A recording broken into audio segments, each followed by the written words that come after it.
Hello students, I am Aprajita Singh from Sanskar Global School.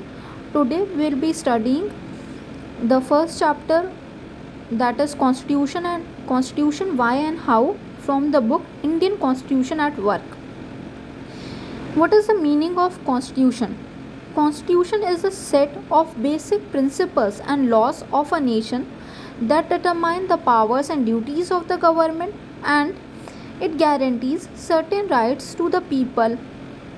It is a written instrument containing the rules of a country, and this constitution is accepted by all people living together in a country. Now, what are the needs of the constitution? Constitution is needed because of following reasons. First one is allows coordination and assurance. Society is a large group of people.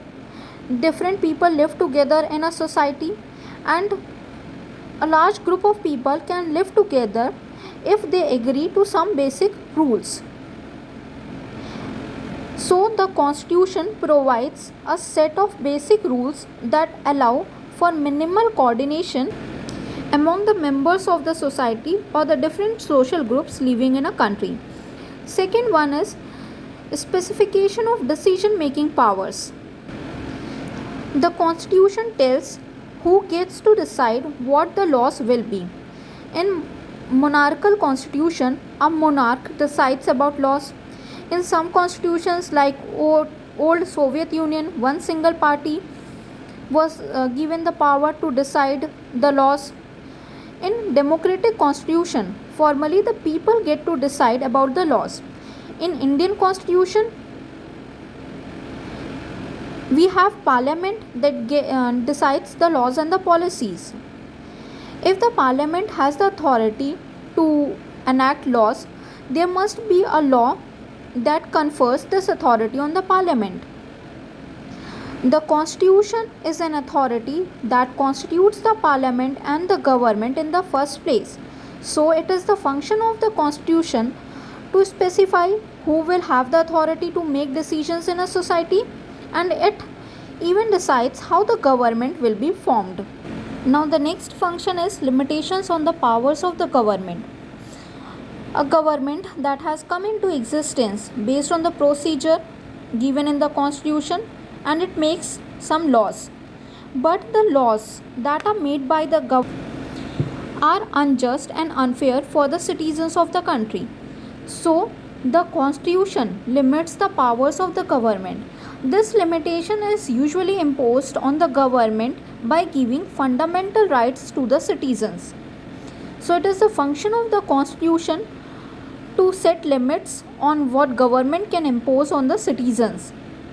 These limits are fundamental in nature, so they cannot be changed or violated by the government. Now the fourth one is aspirations and goals of a society.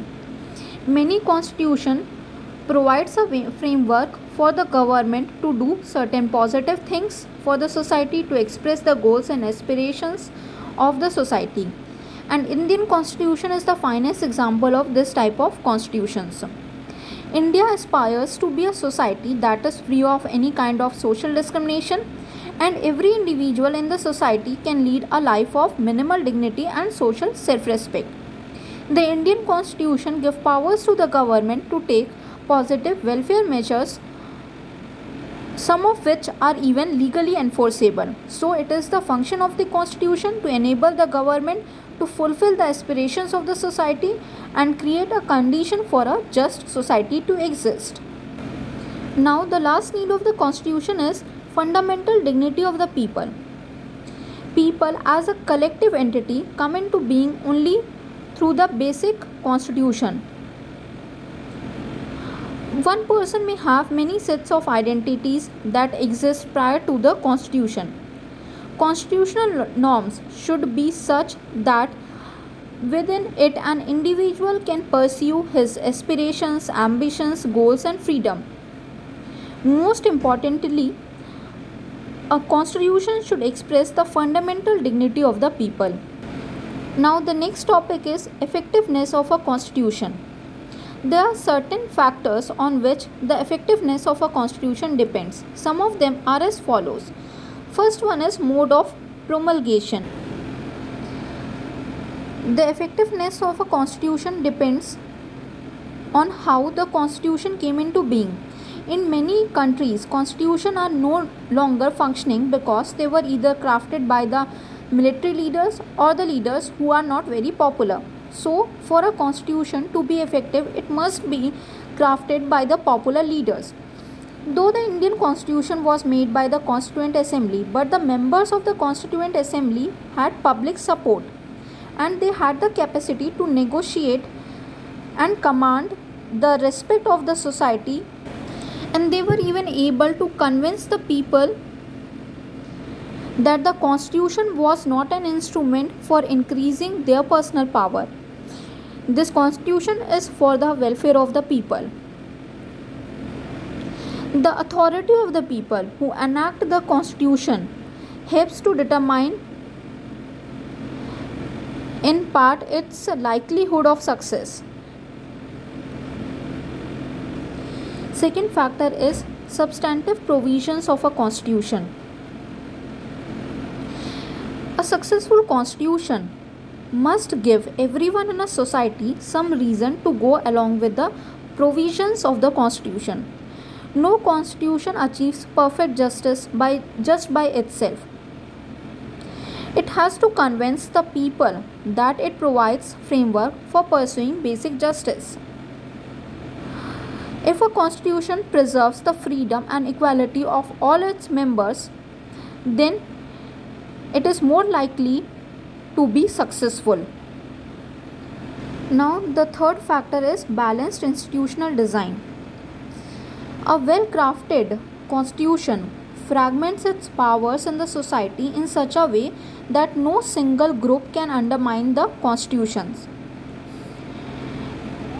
It is often done by dividing the powers among different institutions. In Indian constitution, there is horizontal fragmentation of powers among different constitutions like the legislature, executive and the judiciary.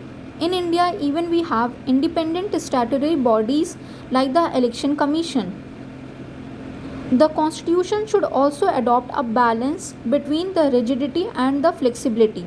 A constitution should not be very rigid, neither it should be very flexible that it can be changed by anyone. So these are the three factors that are responsible for the successful of a constitution. Thank you.